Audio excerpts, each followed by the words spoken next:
Hello, hello, and welcome back. This is riding the 18XL in the rain. Although it's very misty and lightly raining, it was raining plenty and the floor is plenty wet. Luckily, the 18XL does handle the wetness and the rain well enough. The tire is in good enough condition on this wheel, so there is some good traction.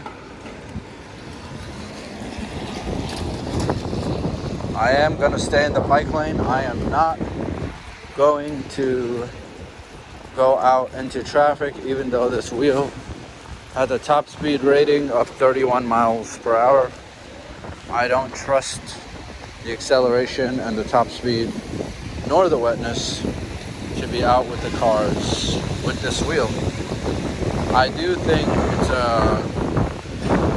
it's better in the bike lane than the 16S, since the 16S is limited to about 18 miles per hour. This gives me a comfortable 25. I don't think I really ever break 25, 26 on this wheel, just to be safe. So it's still good in the bike lane though, but not a traffic wheel.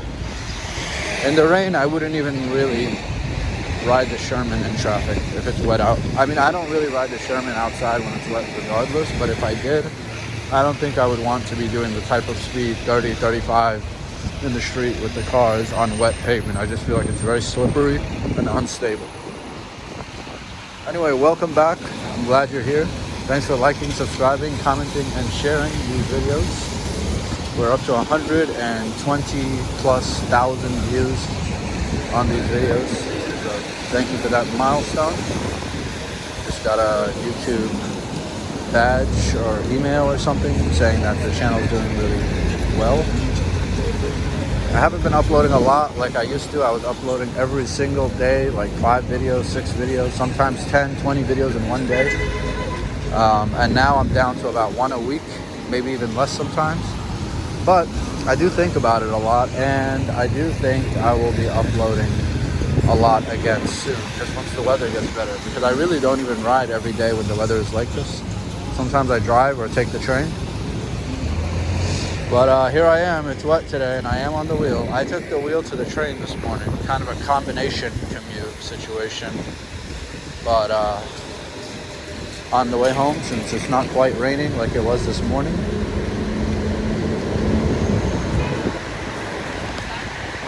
I'm opting to ride the wheel all the way.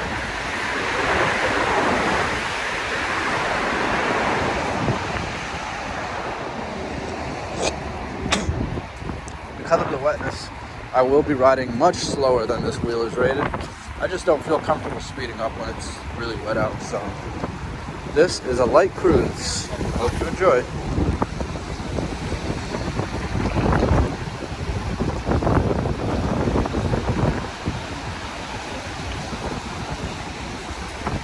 Another thing I noticed is that when the 18XL is fully charged, you really feel that extra power versus when it's medium to low battery. You really feel that voltage sag. It almost feels like it has a flat tire, like it's just so weak. So I like it right now. I can feel the power of the acceleration. It's healthy. My hands are cold. It's pretty cold outside.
to any wheel rider who's not a daredevil or a speed demon, this might be the #1 wheel of choice, in my opinion.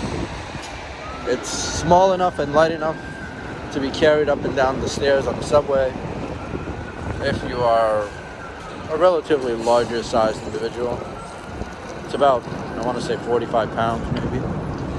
It is on the heavier side, it's definitely heavier than the 16S, but it's still doable in my opinion. And at the same time, it's large enough to give you that good amount of speed. I want to say 25 miles per hour, even though it's 31 on paper. I think 25 is the reasonable limit, or the realistic limit, where you feel safe and you don't want to risk a cutout or wobbling and falling over, getting hurt. So yeah, so I like this wheel a lot. I mean, unless you need major power like the Sherman, but you're gonna sacrifice portability. The wheel is gigantic and heavy. This is like the best, perfect mid-sized wheel for anyone looking for a proper wheel but is not a speed demon. This wheel can last you years and years of satisfaction. It's faster than most scooters, most entry-level scooters, like the Segways and those scooters that go 18.6. A lot of scooters even go 15.5. So to get on a wheel like this that's so light and small and compact and goes 25 is pretty cool. It's something you're not really getting elsewhere in the other PV categories, like scooters, bikes, etc.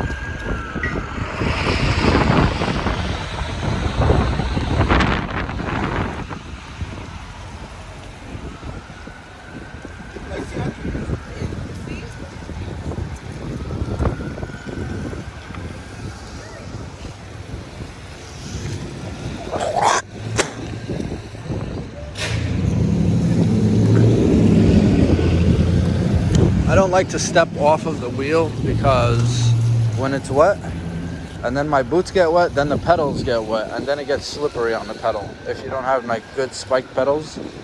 So I would prefer to ride around in circles when I have to stop. That way I don't have to get my feet all wet. Also, it really dirties the wheel and the pedals when you step on and off in the wetness. But it's not the dirt I'm worried about, it's a little bit slippery. So if you're wondering why I just ride around in circles, it's not for fun necessarily, although it is fun, but it's really for safety. Switching hands now because my fingers are free.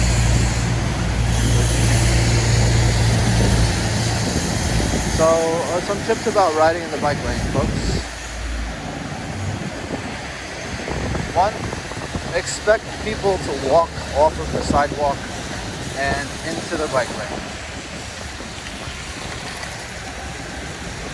So slow down and anticipate them being completely oblivious. 2, rule number 2 for riding in the New York City bike lane on your electric unicycle. Avoid the metal grates and puddles and troughs because they look normal, but they're actually much more slippery than the regular pavement.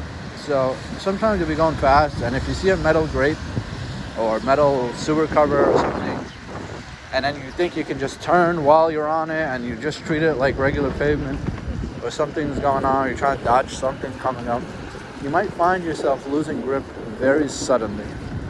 So be careful for surfaces that are different texture and different material from the regular pavement. Like right here, look at this.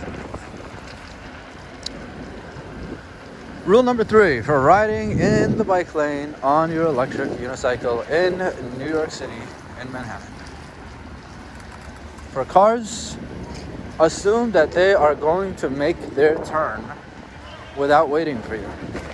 So a lot of times, like see this, every other block has one of these little left lane pockets for the cars to pull up into and then make their left turn. And sometimes there's even separate lights for the left turn versus the bikes versus the straight ahead light. All that considered, cars often will still turn right in front of you and cut you off and nearly hit you, if not completely hit you.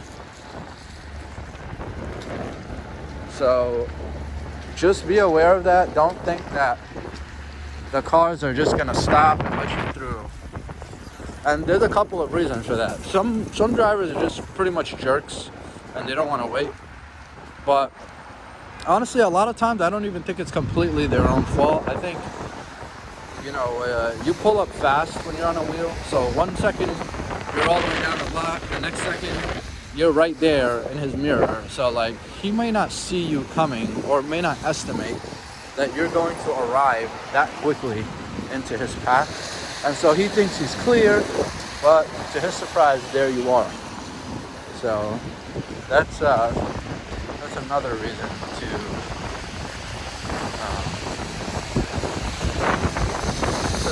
to be careful, especially if they don't use their signals, or if you don't have a horn, anything, or if you don't have a headlight and it's dark out.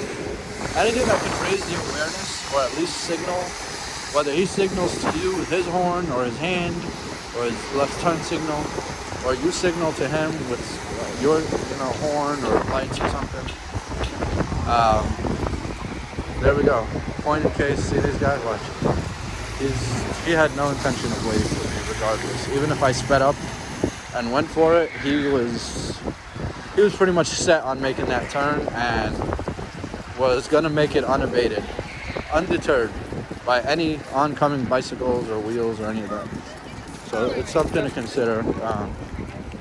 Thank you. That was awesome that was illustrated while I was talking about that number 3. So there you go. With cars, just slow down. Don't have high expectations of these people to like make sure that you're safe. Make sure, in fact, that you need to make sure that you're safe. You need to do so yourself. Okay. So that's rule number 3, is really just worrying about the cars making turns into your lane. And if they have the light, honestly, if your light is red and they have the light, you really should just stop or slow down or let them through, or make sure you have enough room to make it. But if you don't, they have the right of way. So don't be surprised if either they don't see you or don't expect you to keep going, and then just be careful. Anyway, that's all still number 3. So number 4, another car related rule for riding in the bike lane is